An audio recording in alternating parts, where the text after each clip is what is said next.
Hola, soy Mauricio José Schwartz y esto es El Rey va desnudo a fondo.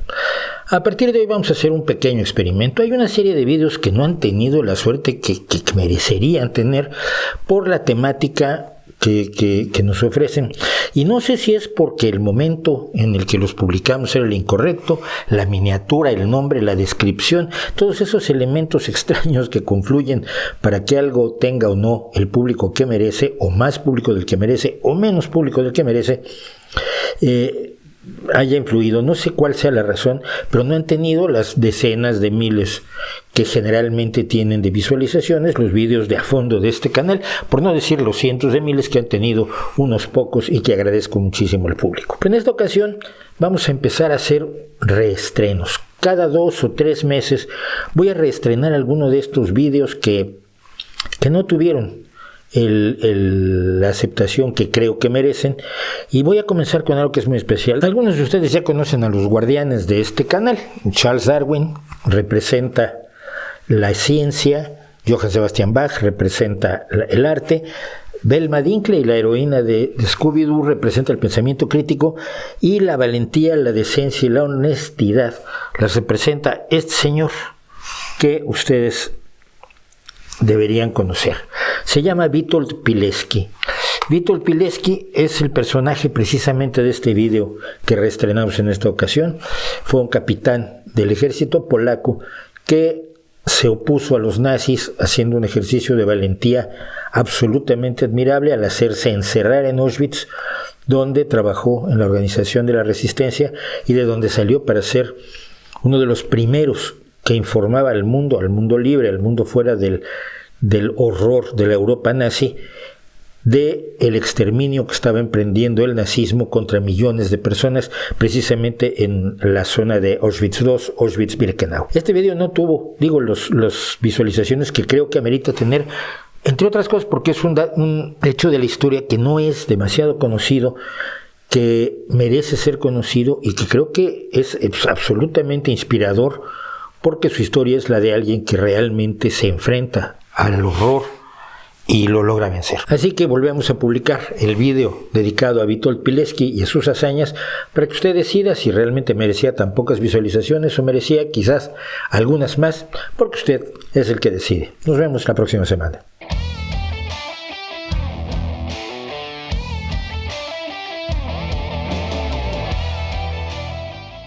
Hola, soy Mauricio José Schwartz y esto es El Rey va desnudo.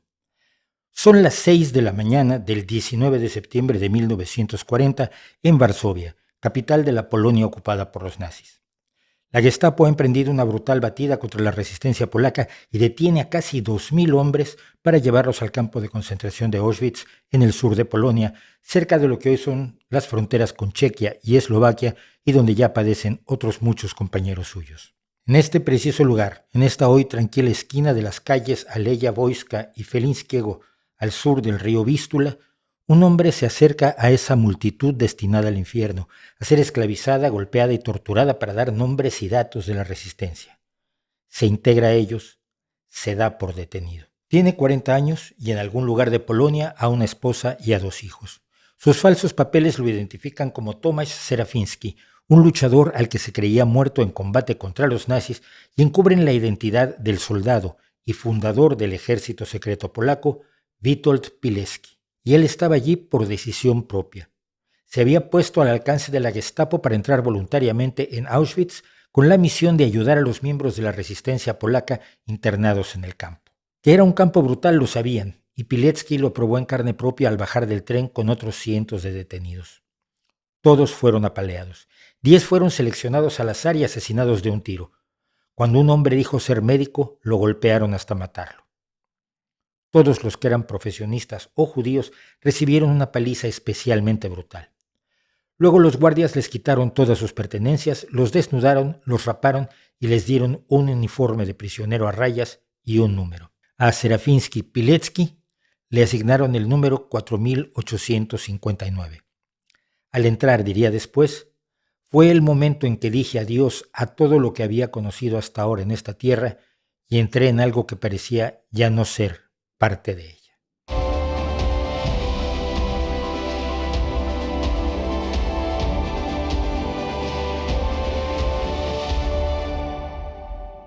La Segunda Guerra Mundial comenzó en su fase armada el 1 de septiembre de 1939, cuando las tropas alemanas cruzaron la frontera entre Alemania y Polonia para hacer efectivas las exigencias alemanas de territorios que reclamaba como propios. Pero esta invasión no podía haberse llevado a cabo sin que antes se firmara el pacto de no agresión entre la Alemania nazi y la Unión Soviética, mismo que se formalizó una semana antes, el 23 de agosto, entre los ministros de Exteriores alemán, Joachim von Ribbentrop, y el soviético Vyacheslav Molotov.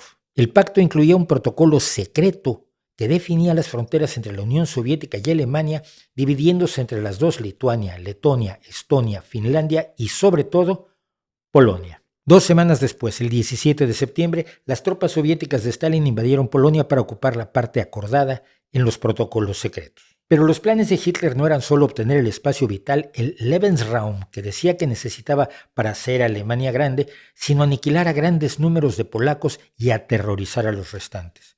Por ello, Alemania atacó desde el primer día a blancos civiles y a las columnas de refugiados. La invasión militar de Polonia llevó el nombre de Campaña de Septiembre, pero al mismo tiempo se desarrolló clandestinamente la Operación Tannenberg, una campaña de limpieza étnica de polacos eslavos, es decir, los que no tuvieran ancestros alemanes. Decenas de miles de ciudadanos polacos fueron asesinados, sus pueblos quemados y muchos reunidos y asesinados sistemáticamente en 760 lugares identificados como puntos de ejecuciones masivas por los Einsatzgruppen, fuerzas de tarea organizadas por Reinhard Heydrich y dedicadas exclusivamente al asesinato de civiles.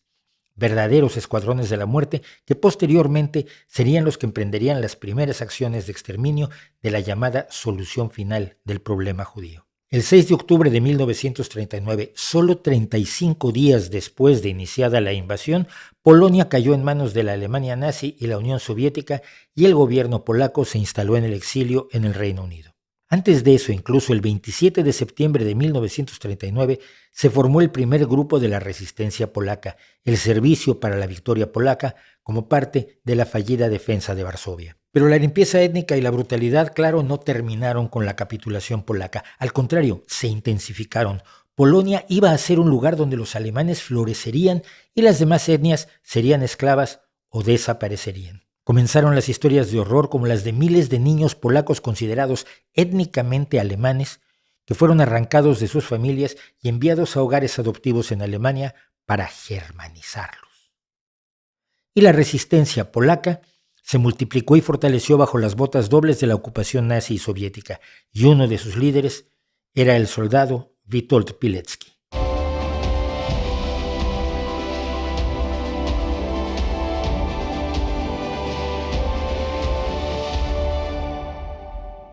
Witold Pilecki nació el 13 de mayo de 1901 en el pueblo de Olonets, en el Imperio Ruso, en una familia de agricultores aristocráticos. ¿Por qué el Imperio Ruso?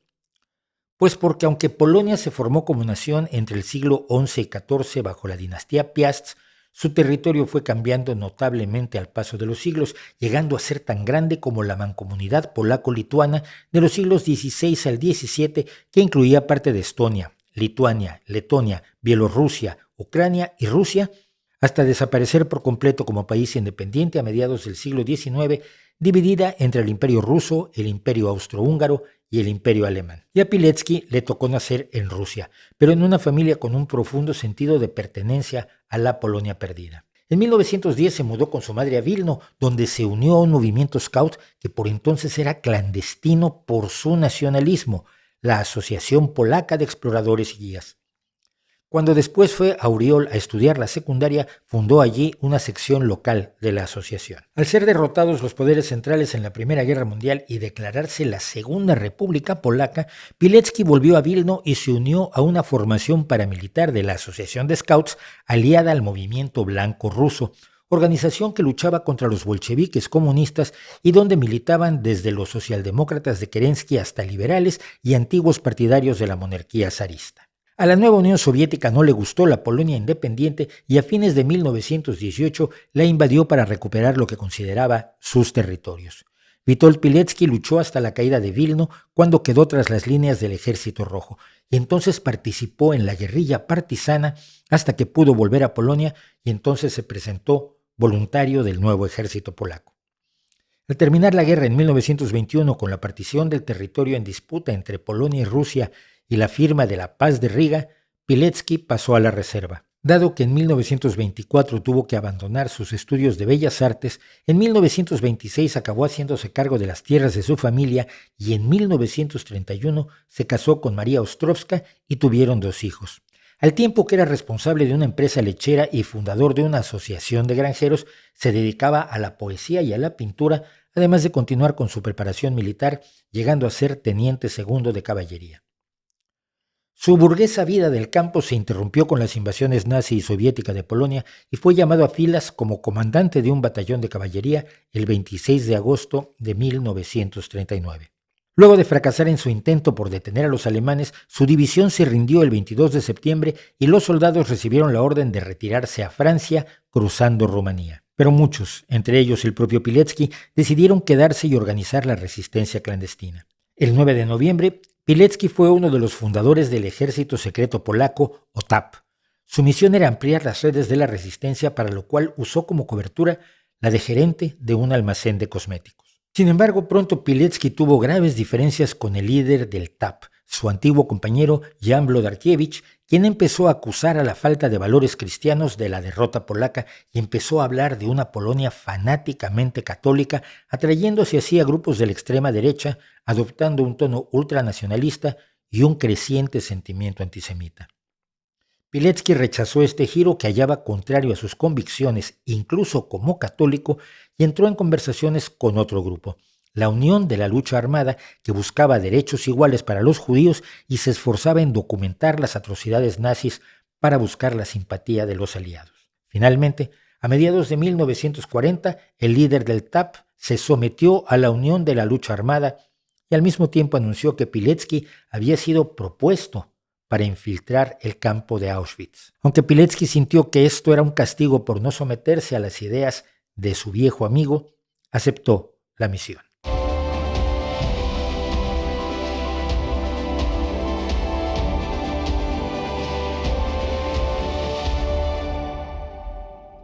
Un campo de concentración no es una prisión. Tampoco es un campo de prisioneros de guerra detenidos por ser adversarios en un enfrentamiento bélico o un campamento de refugiados. Un campo de concentración es un centro de internamiento de gente que no ha sido acusada ni sentenciada por ninguna falta o delito, sino que se ve encerrada por su pertenencia a un grupo étnico, nacional o lingüístico, a una ideología o acción política, o incluso a una preferencia sexual, religiosa o de otro tipo. Los campos de concentración no fueron un invento alemán. Quizá como los entendemos actualmente, los primeros campos de concentración fueron creados por el gobierno español en 1896 para internar a cubanos sospechosos de apoyar a los insurgentes durante la Guerra de Independencia de Cuba. Y el nombre aparece por primera vez en los campos que los británicos establecieron para retener a los civiles bóers durante la Segunda Guerra Bóer, a fin de evitar que suministraran alimentos y apoyo a los rebeldes independentistas. Sus casas y tierras se quemaban y la gente era reubicada en campos de concentración. El primer campo de concentración alemán fue establecido el 3 de marzo de 1933 en el pueblo de Nora, Turingia, por el gobierno nazi para internar a todos los comunistas reales o imaginados después del incendio del Reichstag de febrero de 1933, con el cual se consolidó el poder de Hitler sobre Alemania. Socialdemócratas y sindicalistas fueron también detenidos y enviados a Nora como posibles comunistas. El primer campo de concentración específicamente construido para internar a presos políticos fue el de Dachau, muy cerca de Múnich, que empezó a funcionar el 22 de marzo de 1933. Solo ese año se abrieron otros 70 campos que se convirtieron en una institución de la Alemania nazi. Su característica distintiva era la brutalidad y la violencia que usaban los captores hacia sus víctimas con la más absoluta impunidad, que se traduce en la absoluta indefensión de quien caía en uno de ellos. El diseñador del sistema, Heinrich Himmler, creó además el sistema de presos funcionarios que alcanzaría su más horrenda expresión en los campos de exterminio, que eran otra institución similar, pero muy diferente. Durante los años siguientes, el concepto de los campos se desarrolló para albergar, además de personas de izquierda, a testigos de Jehová, a inmigrantes alemanes que volvían a casa y eran por tanto sospechosos, a antinazis austríacos y a judíos a los que se aterrorizaba buscando que emigraran. Una vez iniciada la guerra, el esfuerzo bélico necesitaba trabajadores baratos para las empresas alemanas, además de internar a luchadores de la resistencia antinazi en territorio ocupado. Se abrieron nuevos campos y se les fueron añadiendo campos satélite o secundarios, uno de ellos en lo que hoy es Oswiecim, Polonia, mejor conocido como Auschwitz, que empezó a funcionar en mayo de 1940, destinado, sobre todo, a los luchadores de la resistencia polaca.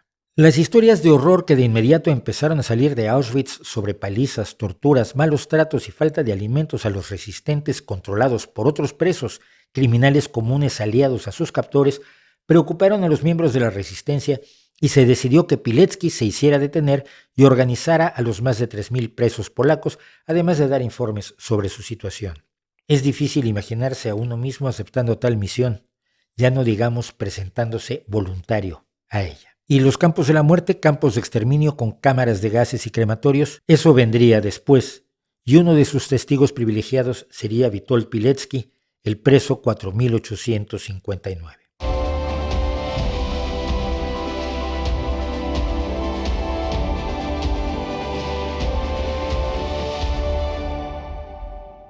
La narración de su llegada al campo de concentración que hace el propio Witold Pilecki en el detallado informe que presentó a los aliados pinta un verdadero infierno. Estos presos iban a ser enviados a Alemania a trabajar como esclavos en las empresas cómplices de Hitler en la guerra, y aún así eran tratados a golpes y con brutales amenazas, cuenta Pilecki, para romperlos psicológicamente, al menos a los sobrevivientes. El mismo día que llegó, por tener su tarjeta de prisionero en la mano y no entre los dientes como se le ordenó, Pilecki perdió por un golpe los dos incisivos delanteros. Los siguientes días, meses y años fueron una sucesión de improbabilidades hechas realidad por el heroísmo de Pilecki y de muchos otros presos polacos. Apenas habiendo llegado, organizó la Unión de Organización Militar, o ZOW, destinada a mejorar el estado de ánimo de los presos, obtener noticias del exterior, conseguir comida y ropa extra para sus miembros, proteger a los enfermos, crear redes de inteligencia, sabotear a los nazis y entrenar gente para tomar el campo si la resistencia polaca decidiera atacarlo. La buena organización y funcionamiento del grupo de Pilecki hizo que otras organizaciones clandestinas de Auschwitz se fusionaran con él. En sus propias palabras, el juego que estaba yo ahora jugando en Auschwitz era peligroso. Esta oración realmente no transmite la realidad. De hecho, había yo ido mucho más allá de lo que la gente en el mundo real considera peligroso. Así, por ejemplo, se las arregló para preparar informes y enviarlos al cuartel general del Ejército Patrio que había reunido a las principales organizaciones de la resistencia. En su primer envío de octubre de 1940, describía el horror del campo y el continuo exterminio de sus presos. Los envíos de Pilecki a sus comandantes llegaban por medio de presos que conseguían escapar del campo, generalmente en fugas organizadas por el propio infiltrado. Los informes turnados por el Ejército Patrio a los aliados fueron de inmenso valor durante la guerra, más incluso que los informes de la resistencia francesa. En los 2 siguientes años, por ejemplo, el grupo consiguió meter de contrabando piezas suficientes para construir un transmisor de radio que en 1942, cuando el grupo de Pilecki ya contaba con 1.000 miembros, transmitía detalles sobre las llegadas al campo y las muertes. En otoño de ese año, la radio fue desmantelada ante el peligro de que fuera descubierta debido, dijo Pilecki, a la indiscreción de un camarada.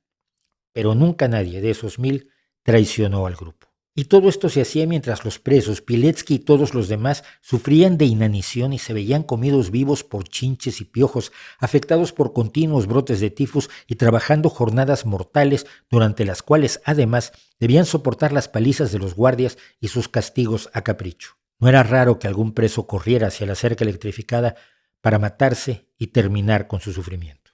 Esto pasaba día tras día, todos los días, todas las semanas, todos los meses, sin descanso. Además, en agosto de 1941 las cosas cambiaron radicalmente en el campo. Llegaron los primeros prisioneros de guerra soviéticos, de los cuales unos 700 oficiales fueron encerrados en una habitación en el bloque 13 del campo, tan apretadamente que nadie se podía siquiera sentar. Llegó entonces Karl Fritsch, segundo comandante del campo, para poner a prueba la sugerencia que le había hecho a su jefe el comandante Rudolf Höss: usar gas Ciclón B para matar a grandes cantidades de presos sin gastar balas. Fritsch y su equipo lanzaron algunas latas de gas y observaron los resultados. En septiembre se asesinó con gases a un segundo grupo de 600 prisioneros de guerra soviéticos y a unos 250 presos polacos enfermos. Con los buenos resultados del experimento, la morgue del campo se convirtió en una cámara de gas con capacidad para entre 700 y 800 personas y se empezó a construir el campamento satélite Auschwitz II, uno de los más de 40 subcampos de Auschwitz. Pero este segundo campo, también llamado Auschwitz-Birkenau, era distinto.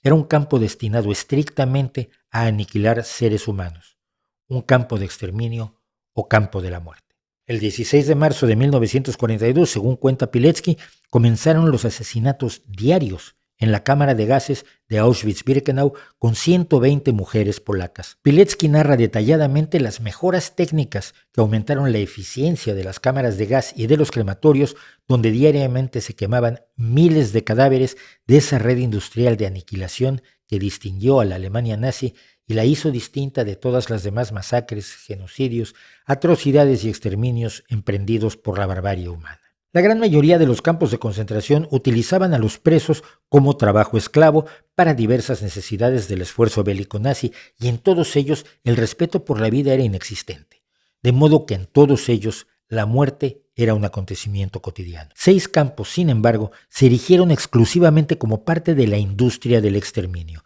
Además de Auschwitz-Birkenau, fueron los de Chełmno, el primero instalado para este fin en diciembre de 1941, Belzec, Sobibór, Treblinka y Majdanek, todos ellos situados en la Polonia ocupada y dentro de la red ferroviaria destinada especialmente a transportar a seres humanos hacia su muerte. Otros campos funcionaron igualmente como centros de trabajo esclavo y como centros de exterminio, que es el caso de Jasenovac en Croacia. Los presos que estaban en buen estado físico podían ser mandados a morir como trabajadores esclavos o, algo incluso peor, ser nombrados sonderkommandos, es decir, los responsables de la limpieza después de los asesinatos en cámaras de gas, los que levantaban los cuerpos, los que los llevaban a los crematorios, los que operaban el crematorio y eventualmente también acababan dentro de las cámaras de gas. No hubo campos de exterminio dentro de las fronteras alemanas, quizás como parte del esfuerzo por ocultar el genocidio que el gobierno nazi emprendió desde el momento mismo en que se decidió ponerlo en marcha en la conferencia de Wannsee el 20 de enero de 1942, que decidió que todos los judíos europeos fueran enviados a Polonia para su aniquilación, y pronto los acompañarían los gitanos. Como paréntesis, sí hubo, sin embargo, centros de eutanasia para discapacitados físicos y mentales dentro de Alemania, en Bernburg, Brandenburg, Grafenegg, Hadamar y Sonnenstein, y 3 en Austria, am Spiegelgrund, Gögging y Hartheim. El resumen de Pilecki de su estancia en Auschwitz fue el asesinato de 97,000 internos que tenían números de preso. Esto no tiene nada que ver, dice Pilecki en su informe final, con la gente que fue enviada en masa a las cámaras de gas y quemados sin ser procesados formalmente para ingresar en el campo. Con base en los cálculos de los comandos que trabajaban en los alrededores, hubo más de 2 millones de tales víctimas hasta el momento de mi salida de Auschwitz. Después de la fuga de Pilecki, las ejecuciones continuaron durante 2 años más, día tras día, todos los días, en todos los campos de la muerte.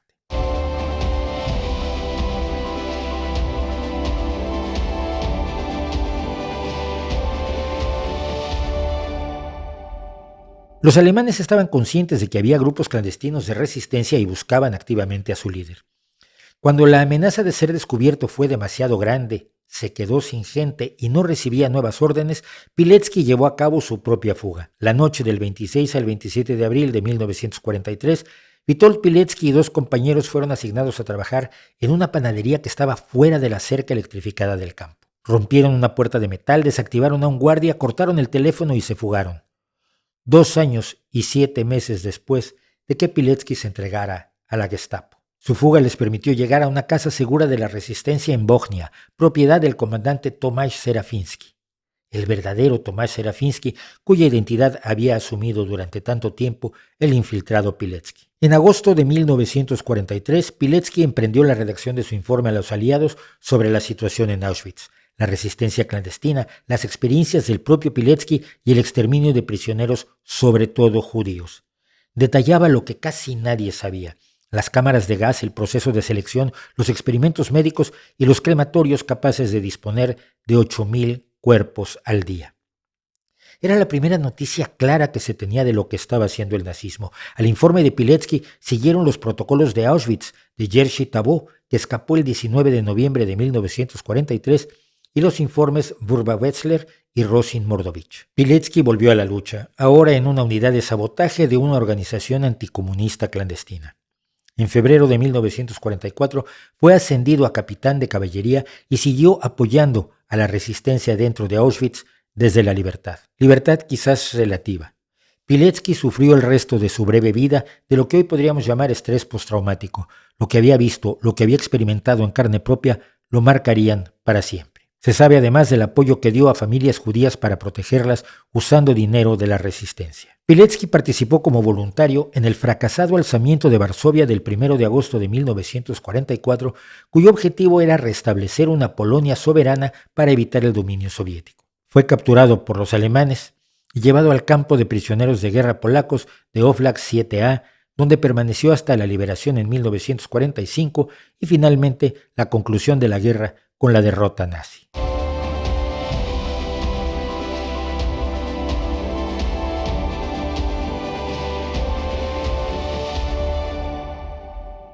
Al terminar la guerra, Polonia descubrió que tenía dos gobiernos, el que había sostenido la guerra desde el exilio y un nuevo gobierno de partisanos comunistas instalado por los soviéticos que ocupaban el país. Pilecki estaba con el gobierno en el exilio y en octubre de 1945 se le ordenó volver clandestinamente a Polonia para informar sobre la situación bajo la ocupación soviética, organizando además un grupo de inteligencia con antiguos miembros del ZOU liberados de Auschwitz y otros compañeros de la resistencia. Como tapadera de sus labores de inteligencia, adoptó diversas identidades y trabajos: vendedor de joyería, pintor de etiquetas de botellas, gerente nocturno de un almacén de la construcción. El 8 de mayo de 1947, las autoridades comunistas lo detuvieron y procedieron a torturarlo para obtener información de su labor, decididos a impedir que el gobierno en el exilio volviera. Pilecki no habló. Polonia ya era propiedad de la Unión Soviética y lo sería hasta 1989. Gente como Pilecki era un estorbo. Pilecki pasó casi un año en los calabozos del nuevo gobierno fiel a Stalin, hasta que el 3 de marzo de 1948 se le sometió a una parodia de juicio donde se le acusó de cruzar ilegalmente la frontera, de usar papeles falsos, de no alistarse en el ejército comunista, de portar armas ilegales, de espiar para el imperialismo extranjero, el gobierno polaco en el exilio y planificar el asesinato de varios altos cargos del Ministerio de Seguridad Pública. Fiel a sus principios, Pilecki negó los cargos de preparación de asesinatos y el de espionaje, aunque admitió que pasaba información al segundo cuerpo polaco del ejército, del cual él era oficial y al que por tanto le debía lealtad. No era, según él, espionaje. Pero se declaró culpable de todos los demás cargos. La inevitable sentencia de un tribunal sin sentido de la ley ni la justicia fue la sentencia a muerte del capitán de caballería. El hombre que había sobrevivido a Auschwitz, a sus brutales guardias, a una pulmonía, a una fuga audaz, a numerosas acciones de guerra y al horror mismo de ser un sobreviviente, fue ejecutado de un tiro en la nuca en la prisión de Mokotów, en Varsovia, el 25 de mayo de 1948.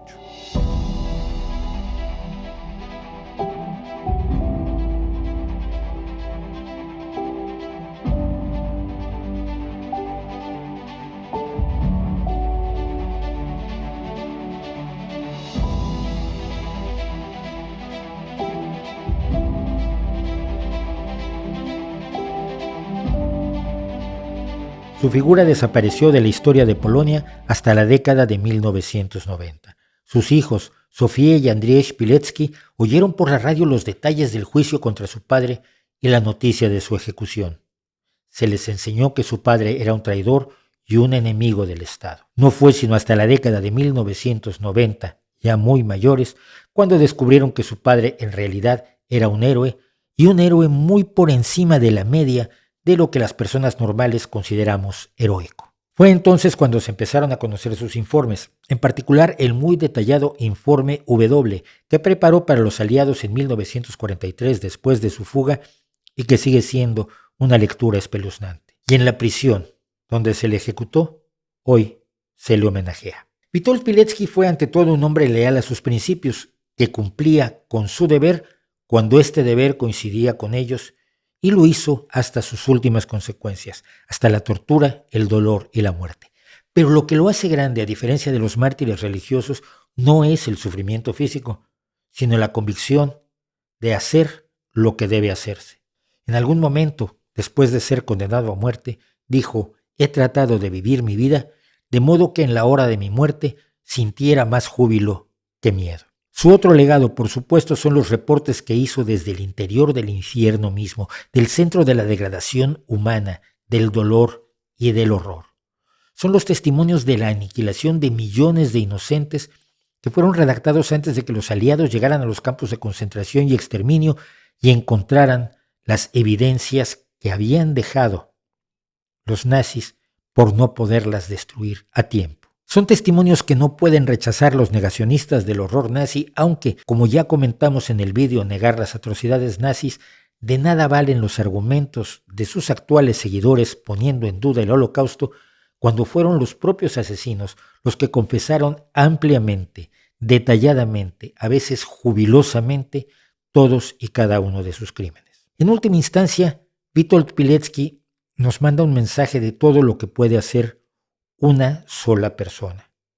Una persona sin armas, sin herramientas, una persona vestida con un uniforme piojoso y unos zuecos demasiado grandes por toda vestimenta, sin ninguna posesión más que su decisión de cambiar las cosas, de hacer lo correcto, de organizar a quienes están a su alrededor para sobrevivir a las peores circunstancias como grupo, como sociedad, como colectivo.